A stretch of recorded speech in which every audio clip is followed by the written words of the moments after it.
Olá, sejam todos bem-vindos à Fraternidade Francisco de Assis, Casa Bezerra de Menezes, para mais um momento onde nos conectamos com a energia divina que há em nós.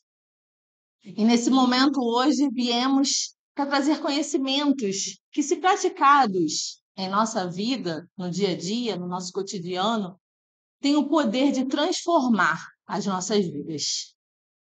Nesse momento, eu vou fazer uma oração para que possamos nos conectar com essa presença, para que possamos estar relaxados e receptivos a toda informação que vier e que possamos ser instrumentos dessa mensagem.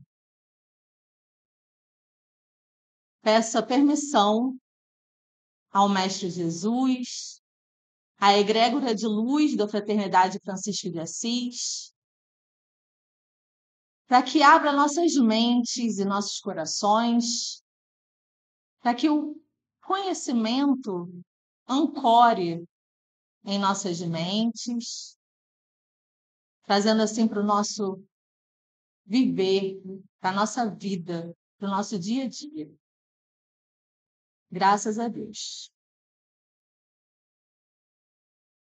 Como de costume, iniciamos sempre com o exercício do triângulo, falando a respeito desse exercício que praticamos na casa. O triângulo sempre vai ter uma cor e um atributo relacionado a ele.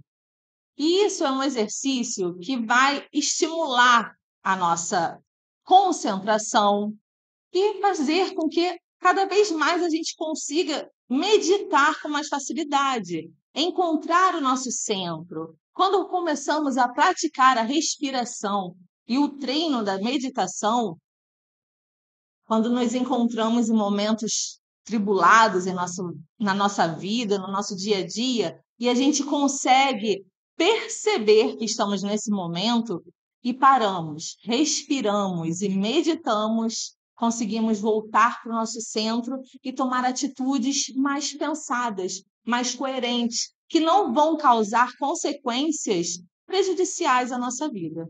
Então, isso é um treino diário e eterno, para que cada vez mais consigamos esse momento de parar, respirar, nos concentrar. Esse exercício a gente pode tanto praticar com esse triângulo impresso e olhar fixamente para ele por algum tempo, porque assim iremos ativar a nossa glândula hipófise, que está localizada no nosso chakra frontal. E assim a gente vai trabalhando e aprimorando a nossa mediunidade de clareaudiência, clarividência, quando sentimos cheiro, quando ouvimos alguma coisa, isso tudo está sendo também aprimorado e desenvolvido com esse exercício. A respeito da cor, é o anil, que o anil vem a ser a mistura do vermelho com o azul. Então, vamos ter a propriedade dessas duas cores. Ele é muito indicado para pessoas que têm contraindicação com a cor vermelha, né? Aquelas pessoas que são muito agitadas, coléricas, ou então têm pressão arterial elevada, idosos, crianças, né? Não é muito bom que eles façam uso é, durante muito tempo, contínuo, da cor vermelha. Então, assim, as propriedades do vermelho que são necessárias podem ser utilizadas com o azul anil, que vai estar também e vai ter esse equilíbrio, que é o azul, que vai trazer a paz, a tranquilidade, né? E vai também fazer o serviço da desinflamação, da desintoxicação, tudo que a gente está precisando para encontrar o equilíbrio que vem a ser o atributo desse mês, o equilíbrio, né? Apesar do equilíbrio ser da cor verde, que é a cor que traz o equilíbrio para a gente, o atributo desse triângulo desse mês é o equilíbrio. E foi como eu falei no início, quando estamos passando por situações, quando buscamos esse respirar, esse reconectar, esse vir para o centro novamente, é o equilíbrio que estamos buscando. Então, isso também é um treino diário e eterno, porque as tribulações da vida vão continuar vindo, mas isso nada mais é do que uma ferramenta que podemos utilizar na nossa vida.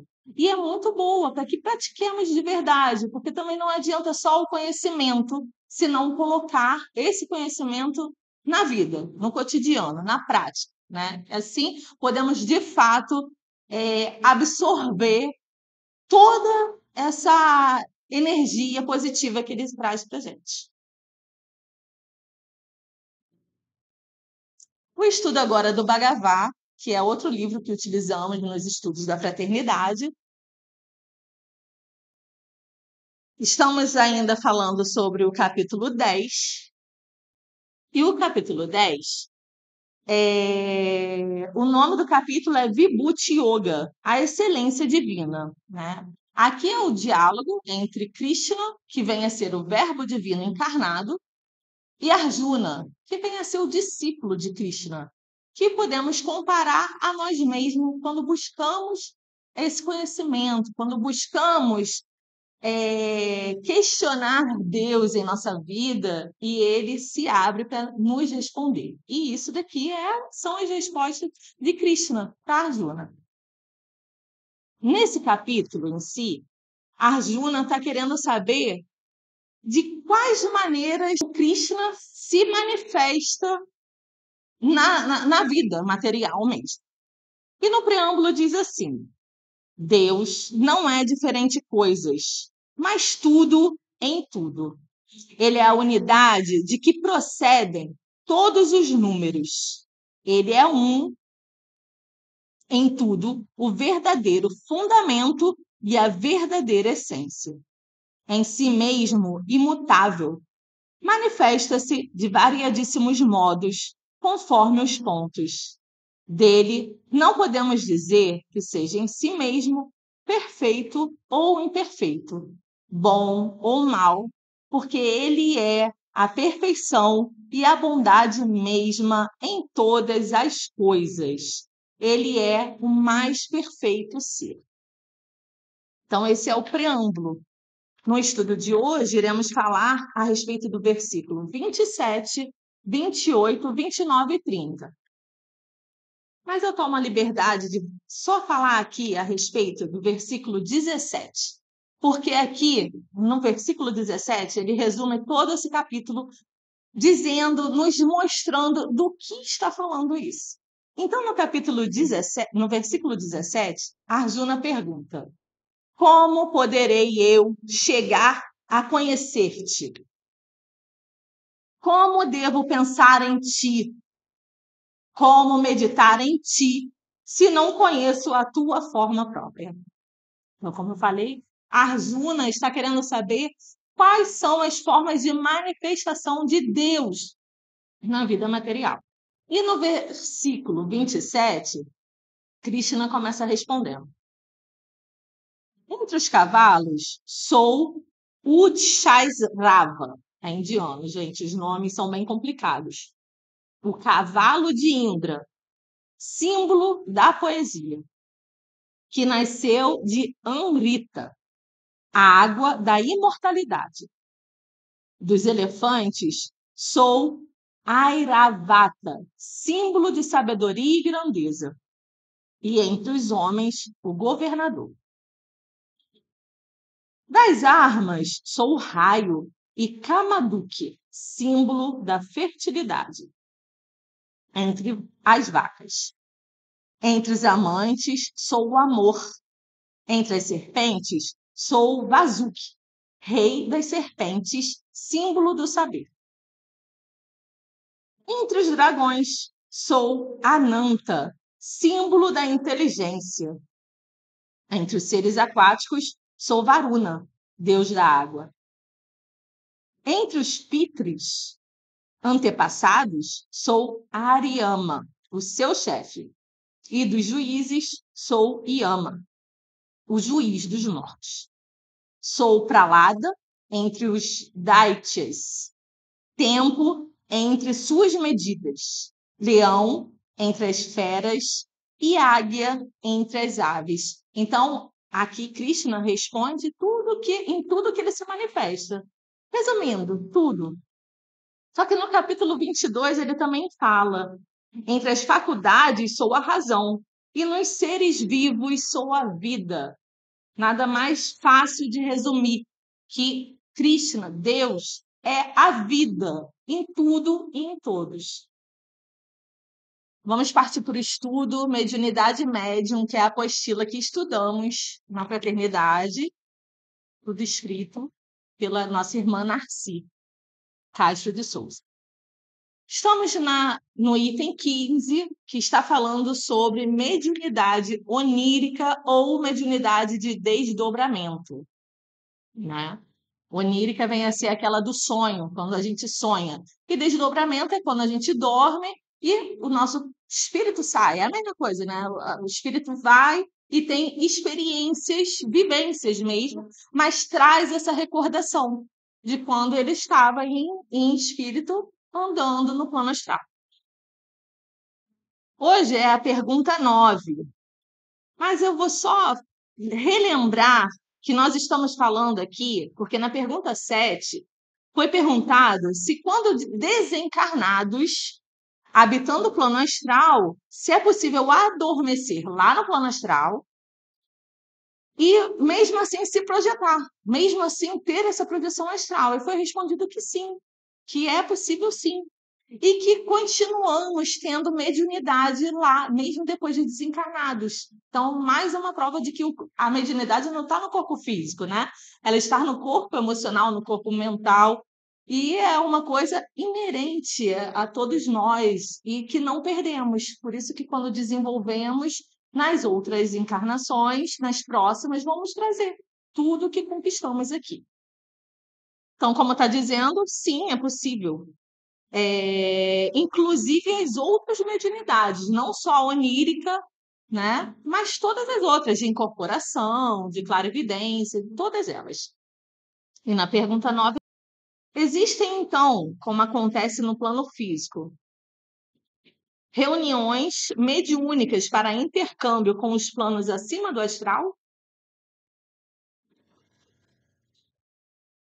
Sim, existem. Como informamos anteriormente, podem acontecer materializações de espíritos que habitam os planos superiores do plano astral. Então é isso. Os seres que habitam o plano astral superior, né, no caso, planos superiores, eles não conseguem, eles são tão sutis que eles precisam de alguém para que faça essa manifestação deles, né? Então, por isso que a mediunidade continua sendo. Agora, então, vamos entrar no estudo da semana de hoje, com o livro Guia Terapêutico, né, o Manual de Radiestesia, Cromoterapia e os Cristais, e depois falaremos sobre comunhão com os arcanjos. Já estamos falando a respeito dos cristais e hoje iremos abordar o tema esmeralda e granada. Aqui ela se encontra bruta, mas a esmeralda é uma pedra que ela é bem cara, ela não é acessível a todos, né? Então, assim, para adquirir, geralmente ela é bem utilizada em joias, mas não deixa de ter a sua propriedade, óbvio, terapêutica também. Quem pode adquiri-la pode utilizá-la também no ambiente, no próprio corpo, em meditação, mas ela é bem mais fácil de se encontrar em joias. Apresenta-se na cor verde, propicia equilíbrio físico, emocional e mental. Atua sobre o chakra umbilical, desenvolvendo maior estabilidade emocional e equilibra a pressão sanguínea, auxilia a distribuição das energias vitais através de melhor absorção e assimilação dos órgãos e das células. Neutraliza estados de tensão, facilitando a cura de enfermidades através da harmonização e do sistema nervoso. É verde, né? Também traz esse equilíbrio de pressão arterial, das emoções, porque quando a gente pega um cristal para ser estudado, a gente não vai estudar só a composição química dele. A gente estuda a cor, o formato, todas essas coisas entram também na terapia. Todas essas coisas todos esses atributos dessa pedra são utilizadas. Uma vai ser pontiaguda, porque vai emitir com mais facilidade, a outra vai ser em formato de coração, porque temos também, óbvio que essas são lapidadas pelo ser humano, mas não perdem o seu poder energético e o seu poder terapêutico. A esmeralda no ambiente, ela forma um escudo energético contra energias negativas. E ela também pode ser utilizada em elixir, né? O elixir, a gente já sabe que a gente pega água mineral ou água filtrada, a água que a gente bebe. Muitas pedras elas podem ser adicionadas diretamente dentro dessa água, num vidro, pode ser um vidro transparente, mas dependendo da sua intenção, se for um vidro verde também, um vidro violeta, vai englobar todas as terapias e exposta ao sol, de preferência o sol da manhã. Vamos deixar durante 2 horas. Vamos supor que coloquemos no sol a partir das 6 horas da manhã. Quando for antes das 10, 9h30, a gente tira, bebe aquela água durante o dia todo. A propriedade da pedra passou para essa água e, ao ingerirmos, vamos ter no nosso sistema as energias, as propriedades da pedra. Nem todas podem ser utilizadas na água, porque muitas soltam o elemento químico que as compõe, né? Mas, mesmo assim, a gente pode fazer indiretamente esse elixir, botando a pedra, né? E por fora do vidro, a gente bota que vai também irradiar a energia da pedra. Isso daqui é da natureza, né? Então, todas as energias e propriedades estão nela. E para quem acredita, como nós, fazemos e podemos sim utilizar todas essas propriedades que só fazem ajudar-nos no dia a dia, no caminhar, nas nossas curas emocionais, mentais e até mesmo nas curas físicas. A granada. Granada. Relaciona-se com o chakra básico, apresenta-se na cor vermelha escura, é uma pedra que dá força, coragem e disposição para enfrentar desafios. Dá autoconfiança, estimula a circulação sanguínea, eliminando a apatia física. Então, mais uma vez falando, a granada é vermelha. E a cor vermelha, quando a gente olha assim, ela não dá aquela sensação de uma força, uma coragem? A mesma coisa é a pedra, né? Então, ela vai trazer essa força, essa coragem, essa autoestima, vai estimular, sim, também o nosso sistema sanguíneo. Então, também temos que ter o bom senso de equilibrar após. Podemos utilizar primeiro a granada, depois a esmeralda, porque a esmeralda é verde e vai trazer o equilíbrio, tirando o excesso do vermelho da granada e colocando o equilíbrio da verde, tá? No ambiente, a granada ela vai aumentar a produtividade e afastando as influências negativas, trazendo essa cor e essas energias que só tem a gratidão dela poder nos proporcionar isso, né? Que é muito bom utilizá-las.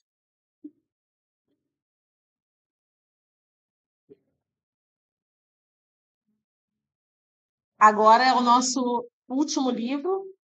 Ele está sendo reiniciado o estudo na fraternidade. Vamos começar do início novamente.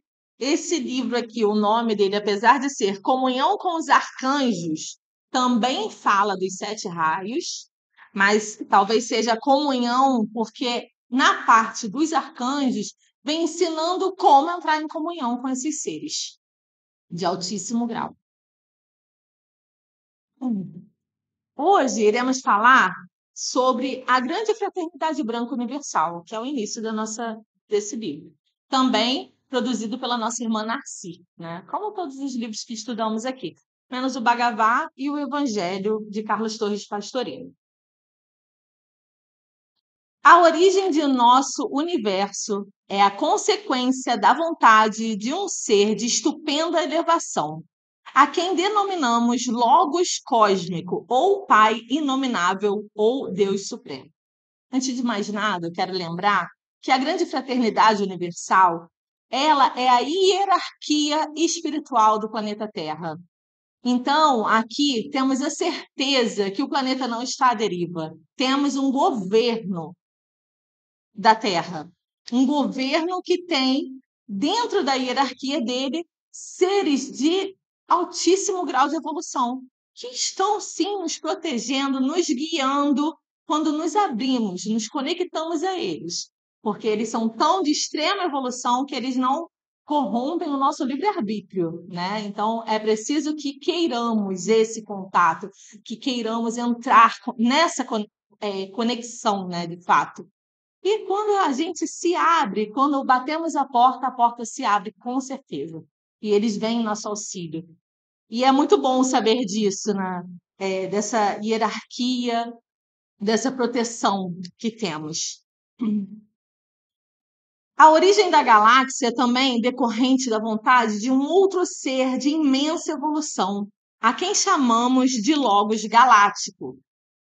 A origem de um sistema solar reflete a vontade de um ser de evolução extraordinária a quem atribuímos o nome de Logos solar.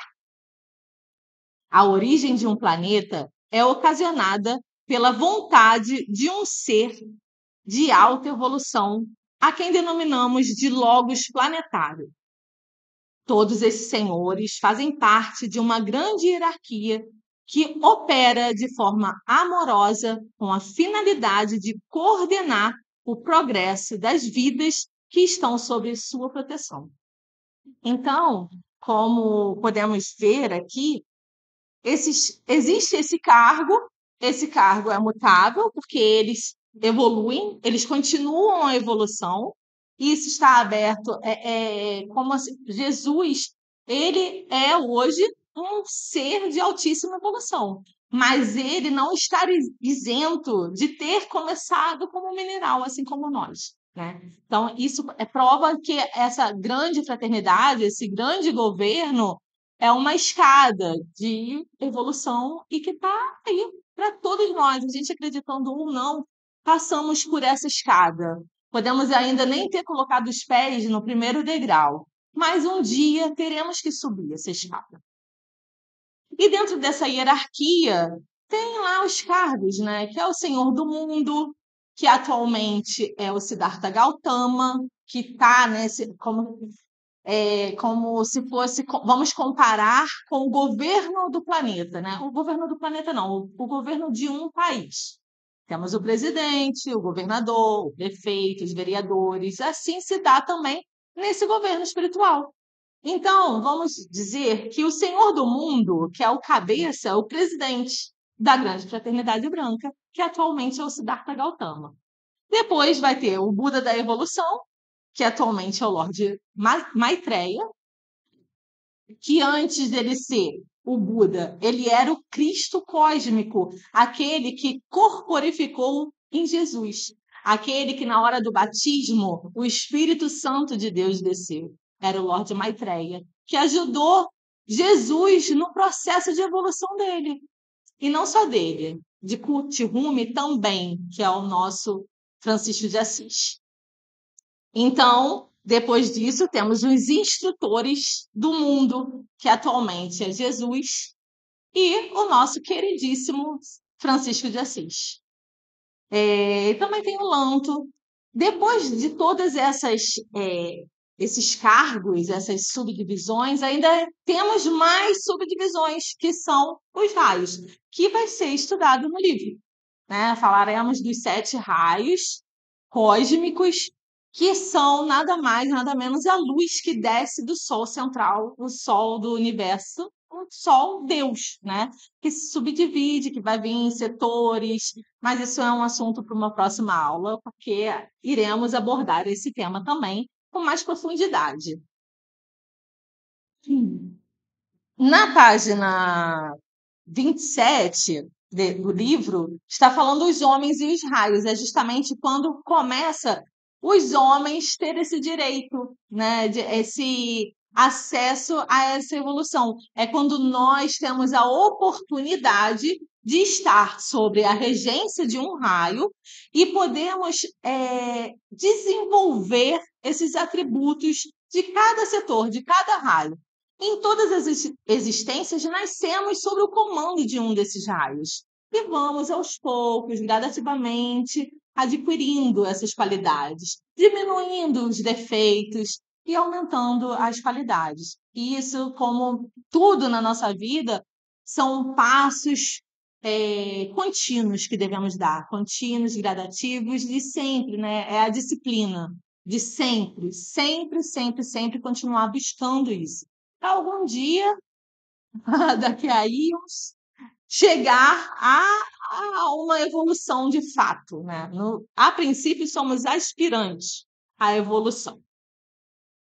Embora nossa essência, o espírito imortal que somos, tenha vindo à existência através de um determinado canal que o matizou com sua tônica, que esse canal é o raio a que pertencemos, todos nós nascemos sobre um, tem uma origem comum, a fonte indescritível e suprema de onde promana toda a vida, Deus.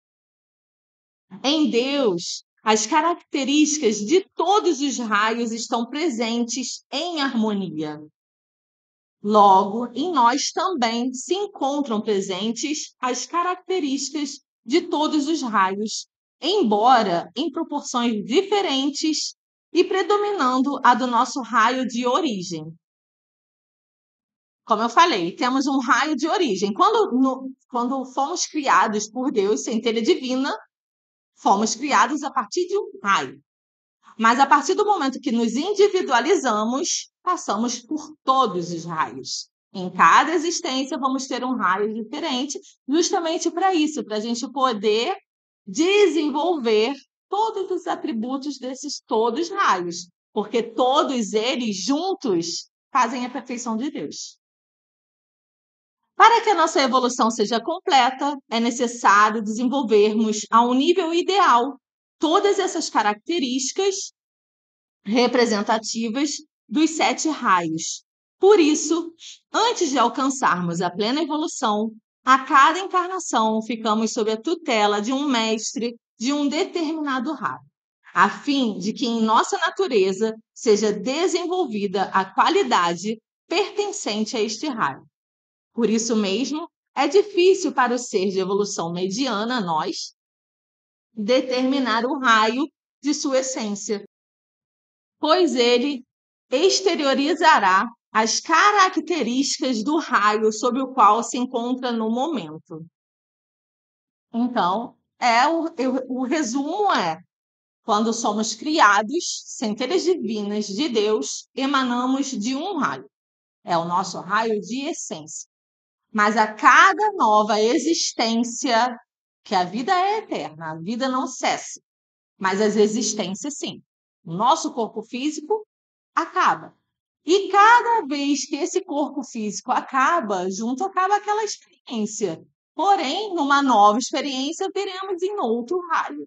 Para assim, continuamente, ad eterno, podermos evoluir nessa longa jornada que é a vivência nesse planeta lindo, querido e amado. E essas ferramentas que trazemos aqui é para que possam ser utilizadas no nosso dia a dia, para que elas possam realmente ser ferramentas de apoio à transformação necessária que precisamos praticar em nossas vidas. Gratidão. Namastê.